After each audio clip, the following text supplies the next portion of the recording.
Welcome back to the Kentucky Kernel Sports Podcast. I'm your interim head host, Cole Parke, and I'll be joined by three guests. We talk about all things Kentucky men's and women's basketball, as well as if Antonio Reeves is the best player on this men's team, and if and when does Kyra Elzy get fired as women's coach. All that and more in today's episode.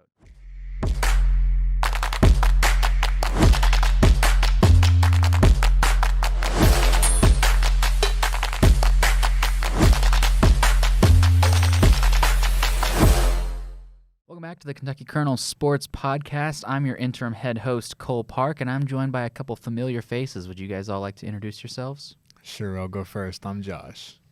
I'm Tyler, and I'm a sophomore. I'm Peyton. I'm a sophomore. Wonderful. And we've got a couple things to go over this week. Had 4 good games last week. Well, good in quotations. 4 good games last week and 3 that we'll look at coming up, plus a couple things to talk about. So let's get started with the men's team. Kentucky men's basketball went 1-1 this past week. They fell to 13-3 overall, 3-1 in the SEC. All the action kicked off on Saturday, January 13th, inside Reed Arena. Final score was UK 92, Texas A&M 97 in overtime. Your leading scorer was Antonio Reeves with 22 points. DJ Wagner followed behind with 18, Rob Dillingham with 15, and Reed Shepard with 13. It was a tough one for the Wildcats. I don't know how much you guys watched of that game, but what can you guys kind of say about Kentucky in that matchup? I think it was kind of tough to begin with. I don't want to go out and say that Kentucky didn't put their best performance, because I think they absolutely did. But A&M, like Rob said a few interviews ago, that once you play against Kentucky, the whole standard of everything just rises. You could be a blatantly bad team, and as soon as you find out that you're playing Kentucky or you have them circled on the schedule, you know that you're going to get the best of that team. And a lot of teams play in a lot of schools, not like A&M, but a lot of smaller schools such as UNC Wilmington would play as if that is their national championship and this is their biggest stage. And I think that Kentucky, if they adjust with the teams that come in and give it their all, I think that they could absolutely, dominate other teams. But when it comes to A&M, I think that a lot of rebounding, which is what Cal talked about, I think that had a factor on it. 11 turnovers, Aggies had 9. I think it was not much of a lack of effort. I think it was not a lack of anything. It was A&M gave too much effort that I don't think Kentucky was fully prepared for. To your point there, we talked about them a little bit, but Wade Taylor, the fourth, dropped 31. Tyrese Radford had 28. They combined for 59 points in the matchup. What did you have, Peyton? I just thought the Cats were playing catch-up for the first half. Aggies had a 15-8 lead in the first 4 minutes, even though the halftime score was 45, Kentucky 46. A&M, I just think if we started off on a better foot, we wouldn't have to play catch-up, and we could have dominated definitely in the first half. Maybe not go to overtime, get the win. Absolutely. And to that point, on the back foot, Aaron Bradshaw played just 6 minutes, was consistently in foul trouble 2 early on in the first half, 1 almost immediately in the second half. He had 4 personal fouls, 0 points, 0 for 1 from the field, leading to Ugonna Onyenso. Saw 32 minutes, by far his most this season. He finished with 10 rebounds and 5 blocks. A solid performance, but overall, not enough to get it done. I think when you look at the rotation, yes, you bring in Ugo. Right, when Aaron Bradshaw comes out, you had the 32 minutes. He went 3 for 5, 7 points, 5 blocks. Not a bad performance for him. But something to take note of is that Trey Mitchell went 3 for 13 in that game. And that when Bradshaw comes out and Ugo comes in, for whatever reason, there's still a lot of reliance on Trey Mitchell to score and to facilitate the offense. And I think if you're going to try and do that with Ugo on the floor as well, there's got to find a way. There were at times when the lanes were clogged, there were missed screens. We talk about a lack of execution, but I don't think it was a A++ from Kentucky either. I think it was an A+ on effort, but not necessarily an A+ on execution. And Kentucky is not going to win a game when Trey Mitchell is going, Kentucky is not going to win a game like this on the road against a quality SEC opponent. Mind you, Texas A&M was in the preseason top 25, and they scored 97 points, right? So part of that's on defense, but when they need to look past Trey Mitchell in terms of their big men scoring. He just went 3 for 13. Definitely, you mentioned Texas A&M started the season ranked number 15 in the country. We touched on that a little bit, kind of falling off, but many said they felt as though Texas A&M played up to what they should have been all season long. Kentucky's week did not end there, though. We had Wednesday, January 17th. That was yesterday inside Rupp Arena. Final score, UK 90, Mississippi State 77. Antonio Reeves led the way. Cats by what? Hey, there you go.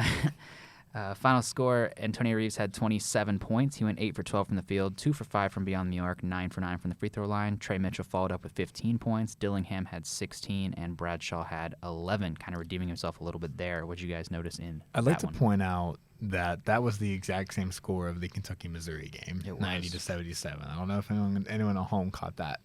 But I thought the first half you gave 47 to 29. That was the best defensive half by far all year from the Wildcats. I think it was the first time that the man-to-man worked. You weren't giving up straight line drives. They were covering ball screens when they were rotating out when the ball was moving around. A lot of teams tend to beat Kentucky by just passing around the arc, going for those backdoor cuts, some basic flashes. And I think that it was nice to see Kentucky execute on that end of the floor. And of course, the offense was humming, right? You had four guys in double figures. Dillingham was 16 off the bench, 27 from Antonio Reeves. I mean, offensively, this is a team that's firing on all cylinders and looks like one of the best teams in the country. It's just going to be a matter of defense that's that key liability. Another thing I want to touch on is kind of like what you said before when we were talking about the A&M game is how crucial Trey Mitchell is. And like you said before, if he doesn't have a decent to good performance, Kentucky's not going to win a game like the caliber of Texas A&M. But in this game, Trey Mitchell, 5 for 5 from field goals, what I talked about after the game when we were there, 15 points, 3 rebounds, 3 assists. I think that he is so unbelievably not credited for the amount of grit that he brings this team. And even if he's not on the score sheet, he's always contributing in other ways, whether it's firing the team up or having that veteran leadership. A lot of people talk about Antonio Reeves' veteran leadership, which they should, absolutely. But if you're going to talk about veteran leadership, I think that you have to throw Trey Mitchell in as well and have them talk about both of them. And I think that they both do a great job of that. No doubt. But I do want to clear up, though, with Trey Mitchell. I don't want to make it seem like Kentucky can't win a game if Trey Mitchell goes 3 for 13, right? It's just the fact that you can't lean. That part of the reason Kentucky lost that game to Texas A&M is because they were leaning on a guy who was going cold, right? You need when Trey Mitchell has a game like he did last night and he's going 5 for 5, okay, you can lean on him. But when he's going 3 for 13, you just can't. So it's not that Trey Mitchell's bad or anything like that, or that the team relies on Trey Mitchell. It's just the fact that this is a Kentucky team that can quite literally score at all 3 levels. It's a very elementary thing to say, but it's true. I can name probably 5 people on this team that can make a mid-range shot like money. We've got plenty of guys who can dunk and lay up the ball, and we've got plenty of 3-point threats as well, right? So it's just a matter of finding who's hot. But go ahead. I cut you off, Pam. No, I'm you're sorry. fine. I just thought they were really more accurate in their shots. Like you said, you had to find who's hot, but also you can't revolve around one player. We talked about that last week with the women's team. It's like you can't always rely on one player to get the most points, to pull out the win. It's a team, so you need to really assist each other, and they were higher in their assists in this game than the A&M game, and I think a big part of it was they were connecting more on the court to find who was out. And I still think we're yet to see Kentucky pitch a perfect game, right? That's the one thing that concerns. Like, a lot of people are very quick to say that Kentucky is one of the top 3 teams in the country. UConn, North Carolina, Kentucky. That's kind of your unofficial top 3. But my only concern with that is that Kentucky just hasn't put together a championship caliber game yet. Now, people might look at Kansas, but you lost that game. Now, granted, you were missing your 3 bigs, but you lost, right? You can't point at Texas A&M because you lost it as well. You could point at a night like tonight when you gave up 29 points in the first half, but you gave up nearly 50 points in the second, right? And you nearly blow an 18-point lead, right? So I just want to see Kentucky put it together on both ends of the floor. I think that in the same ways that they're able to kind of build themselves up, they come down a little bit as well, and just getting back on defense and those kinds of things. They need to be able to they can do it in stretches and they can do it in spurts, right? Like they did in the first half. They looked good in the Texas A&M game for spurts, right? But I'd like to see And I do want to say this, North Carolina as well. People might point to that as a perfect game, but that was not a perfect game. They blew a double-digit lead and had to scrap for it at the end with some very crucial offense. But they didn't win that game because of defense. If Kentucky's going to go all the way, especially during March, which is often rewarded by defending guard play and winning with subsequently good guard play. I mean, that's why Purdue loses, because they rely on their bigs and they need not their guards. So I just want to see Kentucky put it together on both ends of the floor, and I think coming up to Georgia can honestly be a really good opportunity. I think they match up well. Absolutely, and we got a little bit of preview to get into. Just a few more numbers for that Mississippi State game. 4 blocks from Agana Onyenso in his 17 minutes, and we gave him a shout. Tulu Smith from the Bulldogs scored 26. We gave a shout as him as one of their better players. Not to say we called it, but we called it. So I've got a talking point I want to get to. We'll do a quick preview, just to look into the next few games. They'll play Georgia this weekend. The Bulldogs are 13-4 overall, 3-1 in the SEC. They've got some big wins, such as at South Carolina, over Arkansas, at Missouri. Some of their losses include a close one. They led big at number 6 Tennessee, ended up falling short. They also lost to Providence with then Bryce Hopkins, and then number 12 Miami and Oregon. They've got a couple good players in Jabri, I believe is how you pronounce that. Jabri Abdur-Rahim with 12.8 points per game, and Noah Thomason with 12.4 points per game. Jabri is a third-year Bulldog, started his career at Virginia. Noah is a first-year Bulldog. He spent 2 years with Niagara and 1 year at Houston Christian, formerly known as Houston Baptist. We love to see a little religion change in college. Then the Cats will travel to Colonial Life Arena on Tuesday to face South Carolina.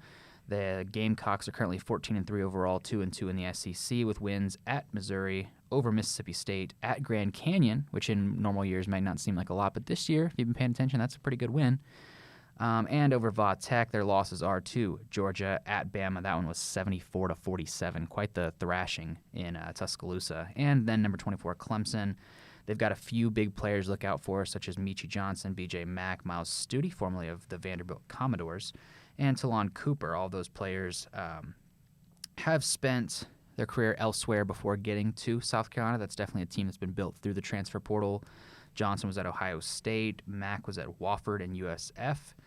Stute was at Vandy, and Cooper was at Minnesota Morehead State as well. 3-year Morehead State. Go Eagles, am I right? But Sure. Getting into those, I want to kind of pitch a question off to you guys. I threw a lot of numbers at you, but something I want to talk about. We talked about Trey Mitchell. We talked about him in both of his performance. Is Antonio Reeves the best player on this Kentucky Wildcats team? It's a question I want to pitch to you guys. I really like Antonio Reeves. I don't know. I think he is a really good player. I would say in all-around terms of basketball, yes, I would say so. But when you're talking about individual stuff, no. But when you throw together the ultimate college basketball player, I would say yes. I think I don't want to be the guy that diverts from the question, but I think there's no doubt that Antonio Reeves is the first option on this team. I think best is subjective, especially when you think about, going back to Tyler's point, the skill set required of you don't get a lot of all-around college basketball players anymore. What you do is you build with pieces, right? Like, for example, Reed Shepherd can hit the fundamentals and can bang a three really well, but he's not always the best. Hot take, he's not always the best defender. Right. He can get a steal, and sometimes he can run around the court like a madman and protect that spacing and man-to-man rotations. But he's given up straight line drives and 3-pointers as well before. But I think Antonio Reeves is the best player on the team. I mean, he's leading the team in points per game. I believe, correct me if I'm wrong, he's leading the team in assists as well. So I think he does a really nice job facilitating the offense. He's the veteran leader. I don't think he's the worst defender on the team. So, yeah, I'd give it to him. Best player on the team. Just want to add one more thing real quick. I do like that you compared teams who win to kind of like a Kentucky team who would win to Purdue, how they rely on individual players in certain spots, whereas Kentucky, like we said, Antonio Reeves could kind of be that guy that could pretty much do it all. He's got every tool in his tool belt. So, yeah. Just giving some more numbers for Antonio Reeves. What good am I if I don't throw numbers at you all day long? He's scoring 19.4 points per game. That's up from 14.4 last year. He's seen noticeable defensive improvement. Last year there was a lot of times he was quite the liability on defense. Teams would target him. That is not the case anymore.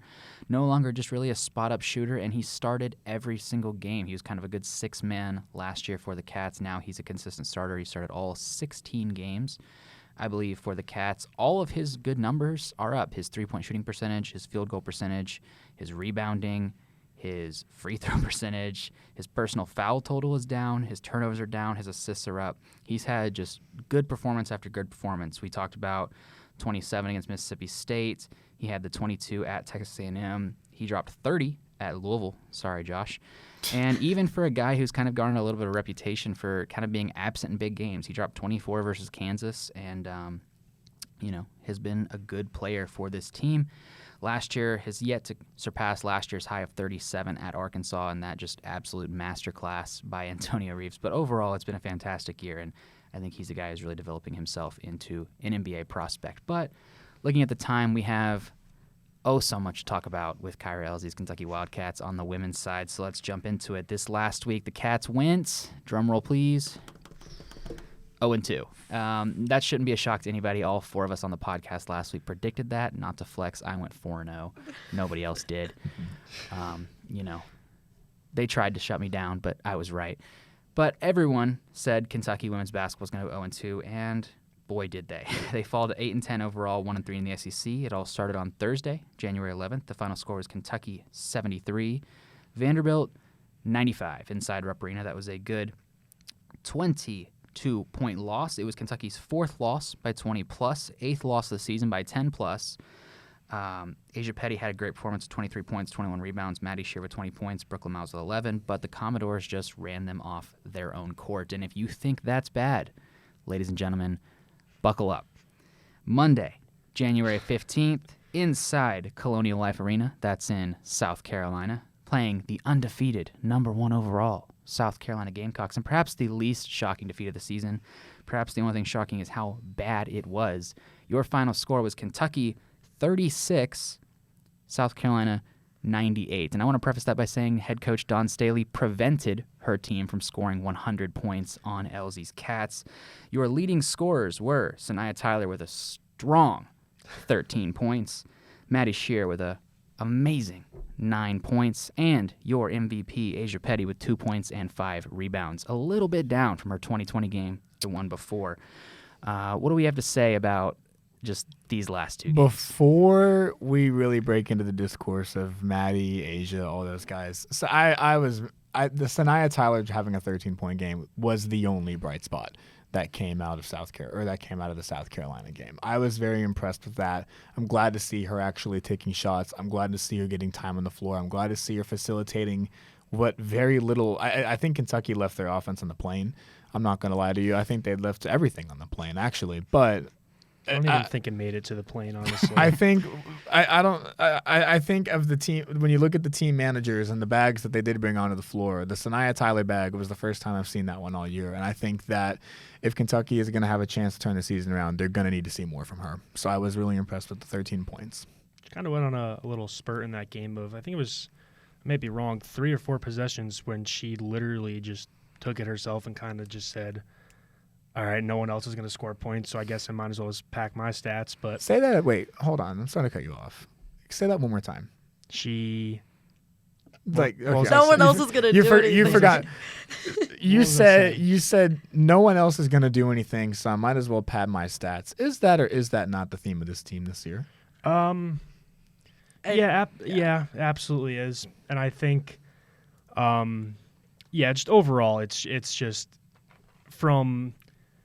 I don't want to say lack of effort, but watching, it kind of looks like it's not there. But say they give 100% of their effort, it's still, no matter what, is not going their way.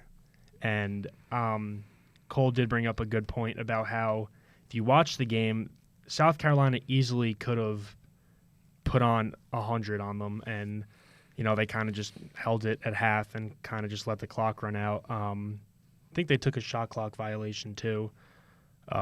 So 98 points to give up is brutal, but to score 36 is just In conference play, it's just, I get it. You're playing the number one team in the country, 16-0, 4-0 in the conference, but everything is just, nothing's going right for the Cats right now. I think it's not even like, oh, you're playing the number one team in the country. It's like, why aren't you playing cohesively? Where's the leadership? Why can't we make more assists, give the ball to other people, not relying on one player? We literally talked about this last week, and we were like, will the Cats change the gameplay? No, they didn't. They're not making the changes they need to do to be successful in these games. I don't think, any Division I SEC basketball team should be putting up 36 total points, whether you're home, away, neutral site, who you're going against. 36 points is a high school score. I think it's a good way to put a high school score. And you didn't, Tyler, you didn't want to say that that there was a lack of effort. I will happily say that there was a lack of effort. I have never seen such a pathetic and uninspiring performance these last two games that I have seen from this Kentucky team. Vanderbilt ran them off the floor for a lack of defensive effort, for a lack of defensive intensity. They weren't executing basic offense. They were bricking shots left and right. They gave up 30 shots to Moore, right? And then the South Carolina game, you gave up 36 points. There's a highlight clip of I forgot her name, but there's a South Carolina player that actually dunked the basketball, and there are two players nearly walking from Kentucky in that transition. I just want to add that they easily could have at least contested it. I'm not saying they could have came back and stole it, but she would not have been able to dunk that if anyone put pressure on her.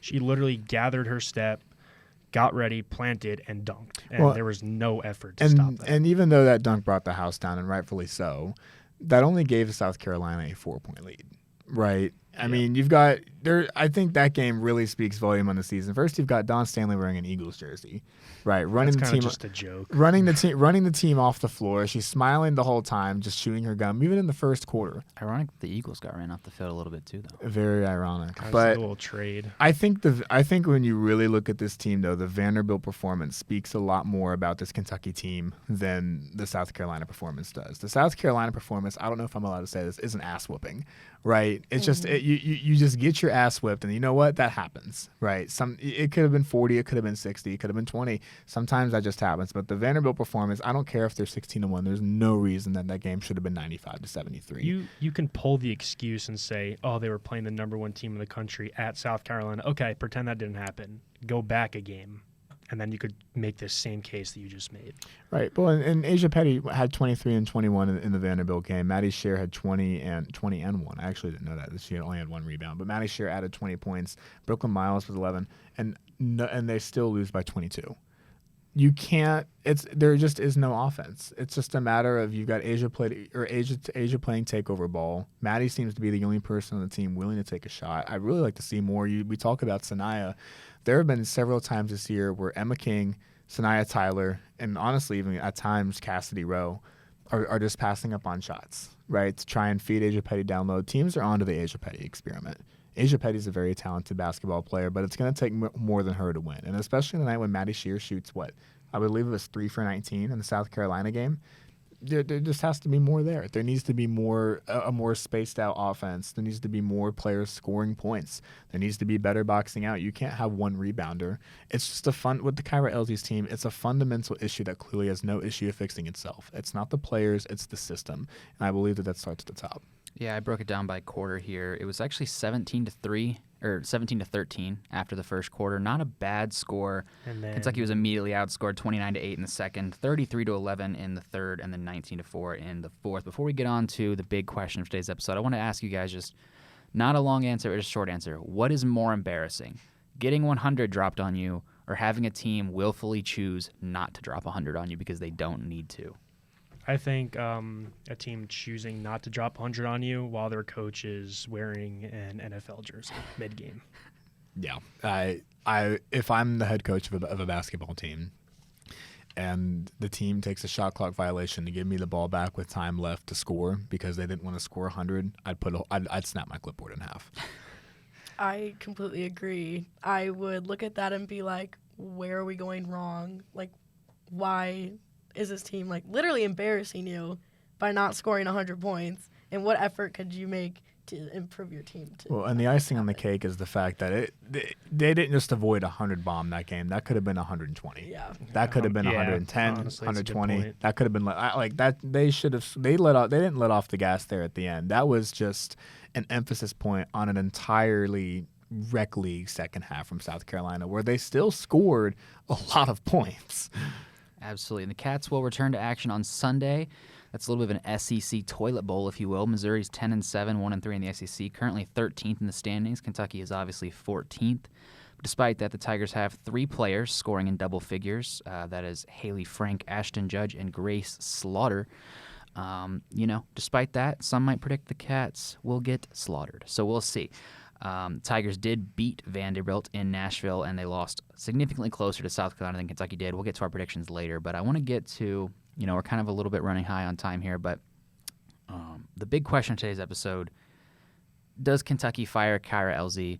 And if not, when? When does that decision get made? I will answer that right now, and I will say yes, they fire her, and I will say I would go and say, honestly, I would say mid-season, but you can't really do that. So, you can, but I would just say the end. I would say as soon as the season's over. You have hopes right now. There's still a lot of season left, but it's also like, aside from the team trying to figure out their own system they're in right now under the same head coach they've had for a long time, you throw someone else in there, go under a different type of quote-unquote system. No, there's no good in the near future for this team, in my opinion. So I would just say ride it out, and then at the end of the season. You're seeing players getting let go for disciplinary action. We don't know what that is. Like, why is this team struggling so much? And I think it is Kyra Elzy's fault. I think it all starts from the coach, and that's going to implement bad behavior on your players, not good gameplay at all. So I do think she deserves to be let go. I don't know as a matter of when, but definitely has to happen sooner or later. I think there's 2 schools of thought. On the one hand, number one, you fire her yesterday because it's very obvious that Kyra Elzy doesn't have any control over her program at the time being. There seems to be a very clear lack of respect for the players. There's a lack of execution. There is no reason a D1 Power 5 SEC basketball team should not be executing a flash action. There's not. You should. I think if John Calipari went to a press conference and said we couldn't execute a flash action, which you execute in middle school and high school ball, I think Twitter would explode. So the fact that Kyra Elzy said that numerous times in press conferences is bad. But on the other hand, I do believe that you're 8-10, 1-3. The reason that we're here is because of the Tennessee game. Mind you, even though 3 of those games were against G5 opponents, Kentucky was riding a 4-game win streak heading into Tennessee. They were up by 17. They were finally clicking. They were building something there, and they choked. And now we're here, and we're here because they choked that game. If they won, I firmly believe if they win at Tennessee, if they don't beat Vandy, they come really close, and they don't lose to South Carolina by 62 if they beat Tennessee. So you could try and let her build out. I think though Missouri is a must-win game. You have to find a way to beat Missouri, even though they beat Vanderbilt by 2. Even though they were much more competitive at South Carolina than you were, right? Even though they kept it within 20 at LSU, like Missouri is not they're good. They're not badly coached, but Missouri is not a team to bring home about. If you get run off the floor by Missouri, I think if you're Mitch Barnhart, you pour gasoline on the seat and you light it on fire. You have to. Yeah. Because at that point you're threatening. When you look at the rest of the schedule, you're looking at snowballing because you've got Arkansas next, who's 14-5. You've got Alabama, who's 15-4. Mississippi State is 15-4. You don't have another easy game until Georgia, and that's on February 4th. So you're talking about turning a 4-loss streak if you lose to Missouri into what, 7, 8? You have to win this game if you're Kyra Elzy. Yeah, I just want to make the point, though. We got a column coming out hopefully tomorrow. It was written by assistant sports editor Ali Chetznok, but he made the point that if Kyra Elzy doesn't have the postseason performances she does, she's probably fired 2 years ago even. You want to look at some numbers. She was an assistant coach under Matthew Mitchell from 2016 to 2020. Matthew Mitchell was really building something here at Kentucky. Elzy was a former Tennessee basketball player. She comes in, takes over after Matthew Mitchell has an unfortunate accident that required brain surgery. He steps away from basketball. Her first year, as respectfully as I can say this, as a coach, with Matthew's players. Her first year with Matthew's players, they go 18-9, 9-6 overall. They lose in the second round of the NCAA tournament. Then she comes in, really her first year, 1 year removed from Mitchell gone. They go 19-12, 8-8 overall. They win the SEC title over South Carolina with a big Drenna Edwards three-pointer, and they make the NCAA tournament. But I want to point out that even getting there, right, required a 10-game win streak that included the tournament. They started 2-8 in SEC play. That team was all but dead in the water.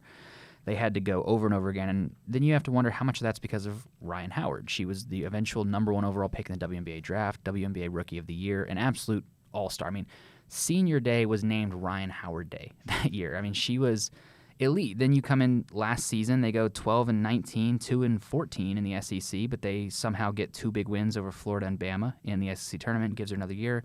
Right now they're 8-10, 1-3 in the SEC. You look at all that, besides postseason, there hasn't been a whole lot of good from Elzy's tenure here. And I hate to pick on you here, Josh, but we talked about this in the car on the way over here, but you almost have to start wondering the same thing as you do with Kenny Payne. What is the benefit of keeping her as opposed to just passing it off to an interim? You don't expect it to get better either way, but how much harm is keeping her doing to this program? Well, I guess since you called out Kenny Payne, I'll go first. And that's a good question. How much harm? I mean, the truth is, you can bring in an interim at this point and just hand the keys and be like, you know what, the car's already wrecked. I mean, look at where the program is. Honestly, a 62-point, I'll say it again, ass whooping to South Carolina, right? I mean, I don't quite think if you're Kentucky, you're at rock bottom yet, because you hit rock bottom earlier in the season against Austin Peay, right? You did. They've rebounded. They've put together some wins, and not necessarily against quality opponents either, but you had the Arkansas win, which was impressive. Kyra Elzy's teams have shown that at times they can string it together. At times the stars can align, things can fall into place. I mean, they won a game. They held Arkansas, which is one of the best three-point shooting teams in the country, to 5 for 31 in the first half from field goals in that game, and they won it, right? So to answer your question, I'm yapping at this point, but I think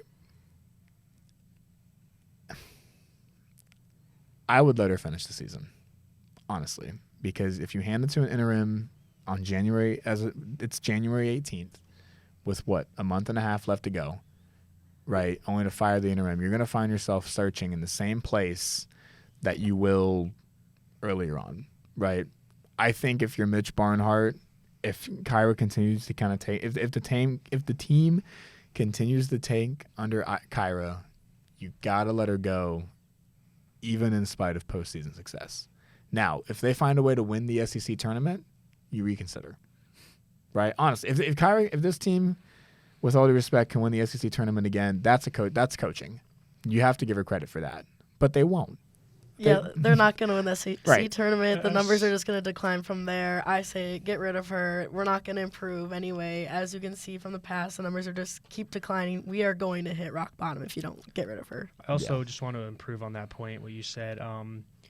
A coach's job, you can't just take off half the year and then say, all right, now it's tournament play and I'm going to start coaching and then I'm going to try and keep my job now. I mean, your job as a coach and you sign a contract is game one to the finish of the season. Your job is to coach the team. And like you said, Cole, I think if you take half the second half of the season and the tournament part of the season, she could be considered a decent coach. But as a full coach, she's not a good coach.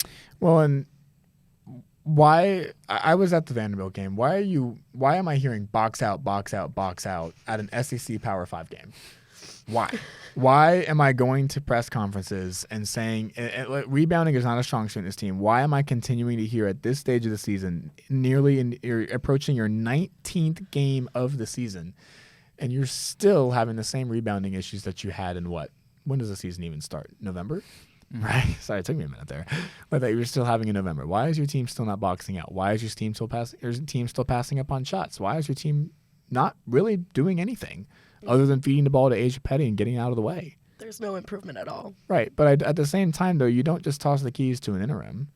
Honestly, you let her finish it, and then you fire her. Okay, yeah, but eventually get rid of. Because like you know what, because you're sending a message about your program when you fire her midway through. You're making a statement that what Kyra's doing is unacceptable, but that you've also given up on the season because of her unacceptability. Let her ride it out. See if she can find a way, and if she can't, that's all the more reason to fire her. All right, well, we're running a bit long here, so we'll run through our pick'ems real quick. We only got 3 games this week to pick.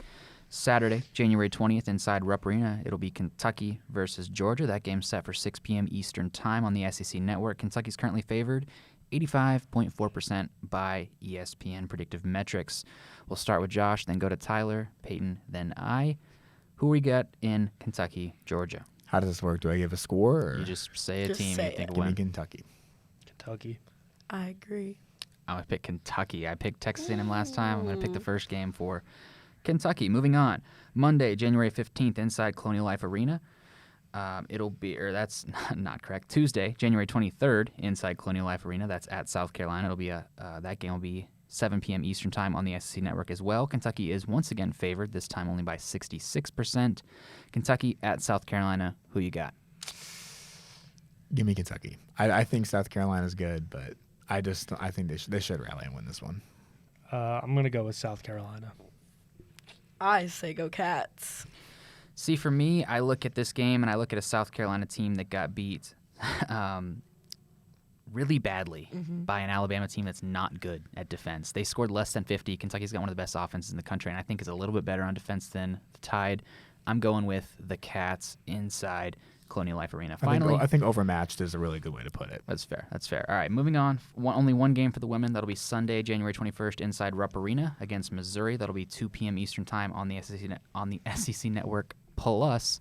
Who do you guys have between the Cats and the Tigers? I have zero rationale behind this, but Kentucky. Missouri. The Cats should win, so I'm gonna hopefully go with the Cats. Give me the Tigers.